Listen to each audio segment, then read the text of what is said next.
தந்தி தொலைக்காட்சி நேயர்களுக்கு வணக்கம். நல்லதை சொல்வோம், நல்லதை செய்வோம், நல்லதே நடக்கும். ஒரு வாழ்க்கையில் நல்லது நடக்க வேண்டும் என்று சொன்னால் நல்லதை சொல்ல வேண்டும், நல்லதை செய்ய வேண்டும். அந்த அடிப்படையில் இன்றைக்கு 15/12/2015 செவ்வாய்க்கிழமை திருவோணம் நட்சத்திரம் இரவு 1:37 வரை, பிறகு அவிட்டம் நட்சத்திரம். இன்றைக்கு சதுர்த்தி விரதம், சிரவண விரதம். விரதங்கள் வழிபாடுகளின் மூலமாக வாழ்க்கையை வளப்படுத்திக் கொள்ளலாம் என்றுதான் நம் முன்னோர்கள் நிறைய விரதங்களையும் வழிபாடுகளையும் சடங்கு சம்பிரதாயங்களையும் ஏற்படுத்தி வைத்தார்கள். ஒரு சிலர் எங்கிட்ட சொல்கிற போது எவ்வளவோ சாமி கும்பிட்டேங்க, ஆனால் அந்த காரியம் என்ன நடக்கலை அப்படிம்பாங்க. சில பேர் எங்களுக்கு வெள்ளி மலருக்கு தினத்தந்திக்கு கடிதங்கள் எழுதுவார்கள். நான் 40 ஆலயத்துக்கு சென்று வந்தேன், இன்னும் காரியங்கள் நிறைவேறவில்லையே, நான் எந்த தெய்வத்தை வழிபட வேண்டும், எனக்கு யோக பலம் பெற்ற நாள் எது அப்படின்னு சொல்லி கேள்வி கேட்பாங்க.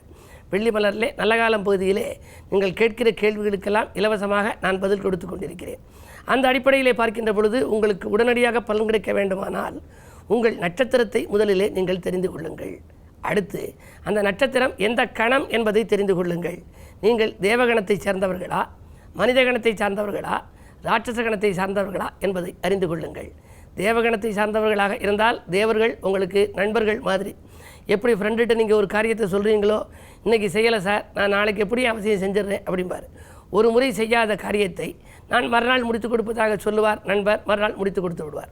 ஆகையினாலே தேவகணத்தில் பிறந்தவர்களெல்லாம் ஒரு தெய்வத்தை கும்பிட்டால் முதல் முறையிலே உங்களுக்கு பலன் கிடைக்காவிட்டாலும் கூட 2வது முறை நீங்கள் கும்பிடுகின்ற பொழுது உங்களுக்கு பலன் கிடைத்துவிடும்.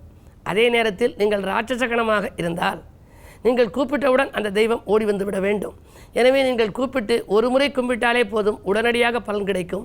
ஆனால் எந்த தெய்வத்தை கும்பிட வேண்டும், எந்த நாளில் கும்பிட வேண்டும், வரம் கொடுக்கும் நேரம் எது, யோக பலம் பெற்ற நாள் எது என்பதையெல்லாம் அறிந்து வைத்துக் கொள்ள வேண்டும். அதே நேரம் நீங்கள் மனிதகணமாக இருக்குமே ஆனால் வருந்தி அழுது தொழுது வழிபட்டால் தான் பலன் கிடைக்கும். நீங்கள் மனிதத்தன்மையிலேயே உள்ளவர்கள். எனவே நீங்கள் தேவர்களுடைய தயவை நாட வேண்டுமென்றால் உடனடியாக பலன் கிடைப்பது என்பது அரிது. ஆகையினாலே அப்படிப்பட்ட மனித கணத்தில் பிறந்தவர்கள் நீங்கள் அழுது தொழுது விரதமிருந்து வழிபட்டு, சில பேர் முழுமையாக பட்டினியாக இருப்பார்கள். சஷ்டிக்கெல்லாம் 6 நாளுமே நான் விரதமாக இருந்திருக்கிறேன், உடனடியாக எனக்கு பலன் கிடைத்தது என்பார்கள். சிலர் பிரதோஷத்தன்றைக்கு காலையிலிருந்து மாலை வரை விரதம் இருப்பார்கள். விரதம் இருந்த பின்னாலே நந்திக்கு அர்ச்சனை செய்த பின்னால் தான் சாப்பிடுவார்கள். ஒரு பெரிய ஹோட்டல் முதலாளி, அந்த ஹோட்டல் முதலாளி ஹோட்டல் பல இடங்களில் இருக்கிறது, ஆனால் அவர் பிரதோஷ விரதம் அத்தனை பேருக்கும் பரிமாறுவார், அவர் சாப்பிட மாட்டார்.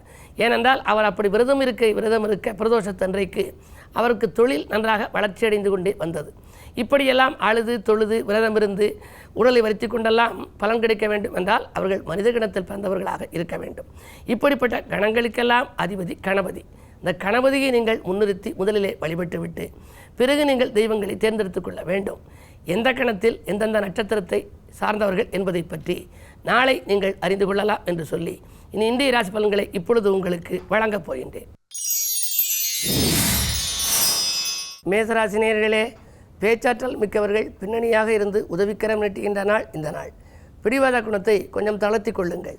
இடம் பூமி வாங்குவதில் ஆர்வம் காட்டுவீர்கள். ஒரு சிலர் இருக்கும் இடத்தை விட்டுவிட்டு புதிய இடம் வாங்கலாமா என்று சிந்திப்பர். பாகப்பிரிவினைகள் சுமூகமாக முடியும். உத்தியோகத்தில் உடன் இருப்பவர்களால் ஏற்பட்ட உபத்திரவங்கள் அகலும். ரிஷபராசினியர்களே, வேலைப்பளு அதிகரிக்கும் நாள். வீட்டு தேவைகள் கடைசி நேரத்தில் தான் பூர்த்தியாகும். கூட்டாளிகளால் ஒரு சிலர் ஏமாற்றங்களையும் சந்திக்க நேரிடும். ஆரோக்கிய தொல்லையும் உண்டு. மருத்துவ செலவுகளும் ஏற்படலாம். அரசியல்வாதிகள் உங்களுக்கு அனுகூலமாக நடந்து கொள்வார்களா என்பது சந்தேகம்தான். மிதுனராசினியர்களே, உங்களுக்கு சந்திராஷ்டமம். அமைதி கிடைக்க ஆலயத்தை நோக்கி செல்ல வேண்டிய நாள். அதிக விரயம் ஏற்படுகிறது என்று கவலைப்படுவீர்கள். கிழமை செவ்வாய் என்பதால் முருகப்பெருமானை வழிபாடு செய்யுங்கள். நட்சத்திரம் திருவோணம் என்பதால் பெருமாளையும் வழிபாடு செய்யுங்கள். எதை செய்தாலும் யோசித்து செய்வதும் இறைவனை பூஜித்தும் செய்தால்தான் வெற்றி கிடைக்கும். உடன் இருப்பவர்களை அனுசரித்துக் கொள்ளுங்கள். குறிப்பாக குடும்பத்திலே சண்டை சச்சரவுகள் மேலோங்காமல் இருக்க பொறுமையை கடைப்பிடியுங்கள். கடகராசினியர்களே, உங்களுக்கெல்லாம் வாய்ப்புகள் வாயில் கதவை தட்டும் நாள். வளர்ச்சி பாதையை நோக்கி நீங்கள் அடியெடுத்து வைக்கப் போகின்றீர்கள். புதிய ஒப்பந்தங்கள் வந்து சேரும். புகழ் கூடும். பொருளாதார நிலை சிறப்பாகவே இருக்கிறது.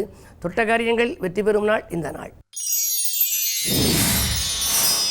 சிம்மராசினியர்களே, உங்களுக்கெல்லாம் ஆபத்துகள் அகல கோபத்தை குறைத்து கொள்ள வேண்டிய நாள். அதிக விரயம் ஏற்படுகிறது என்று கவலைப்படுவீர்கள். வேலைப்பளு கூடுதலாக இருக்கும். நண்பர்களின் ஒத்துழைப்பு கொஞ்சம் குறைவாகவே இருக்கலாம். 3லே சுக்கிரன் இருப்பதால் பெண்வழி பிரச்சனைகள் அகலும். ஆடை ஆபரண சேர்க்கை உண்டு. கன்னிராசினியர்களே, உங்களுக்கெல்லாம் ஆரோக்கியத்தில் அக்கறை காட்ட வேண்டிய நாள். ஆதாயம் எதிர்பார்த்தபடி கிடைப்பது அரிது. என்ன இருந்தாலும் ராசிநாதன் புதன் நாளில் இருக்கிறார். சுகங்களும் சந்தோஷங்களும் வர வேண்டும் என்று சொன்னாலும் கூட அஷ்டமாதிபதி செவ்வாய் உங்கள் ராசியில் இருப்பதால் செவ்வாய் கன்னியில் இருக்கும் பொழுது உடன்பிறப்புகள் வெளியே பகை ஏற்படலாம். ஒரு சிலருக்கு உடன்பிறப்புகள் பிரச்சனையின் காரணமாக வெளியேறி செல்லலாம். வாங்கிய இடத்தை விற்கிறோமே என்ற கவலையும் மேலோங்கும். நீங்கள் பொறுமையை கடைப்பிடிக்க வேண்டிய நாள். அது மட்டுமல்ல, ஆதாயம் எதிர்பார்த்தபடி கிடைக்காது. அலைச்சல் அதிகரிக்கலாம்.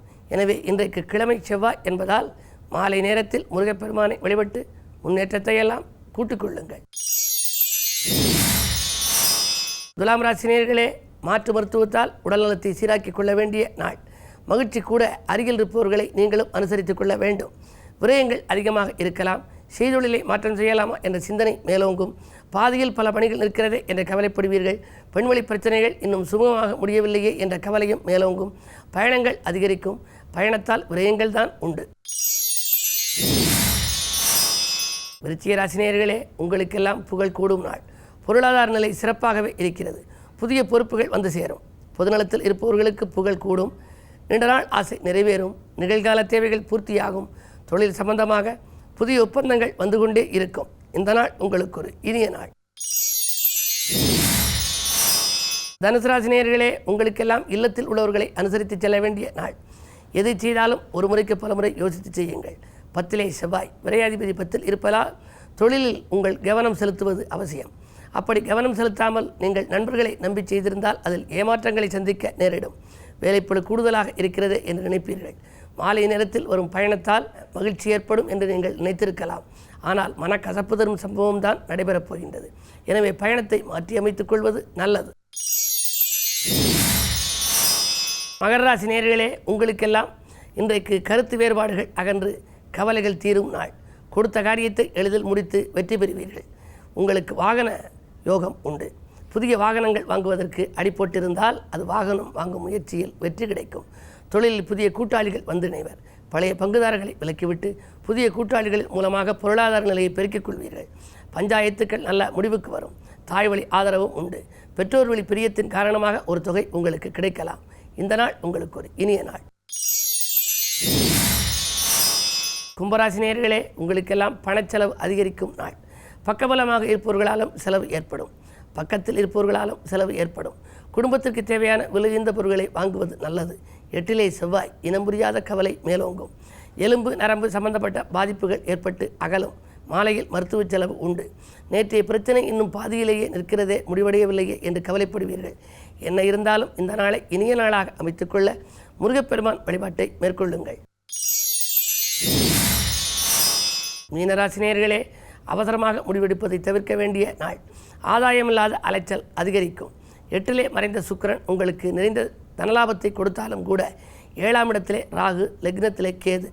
ஏற்றமும் இரக்கமும் வரும் வாழ்க்கை. அதாவது வரவும் செலவும் ஏற்படும். இன்பமும் துன்பமும் கலந்து கலந்து வரும். ஏற்ற இறக்கம் வருவதற்கு காரணம் 2 பாம்பு கிரகங்களின் ஆதிக்கம். அவை விலகும் வரை சற்று பொறுமையை கடைபிடிப்பது தான் நல்லது. ஜனவரி 8ஆம் தேதி அன்றைக்கு ராகு கேதுக்களின் பயிற்சி இருக்கிறது. அதுவரை கொஞ்சம் பொறுமையோடு செயல்பட்டு அருகில் இருப்பவர்களை அரவணைத்து சென்றால் ஆதாயம் கூடுதலாக கிடைக்கும். மேலும் விவரங்கள் அறிய தினத்தந்தி படியுங்கள்.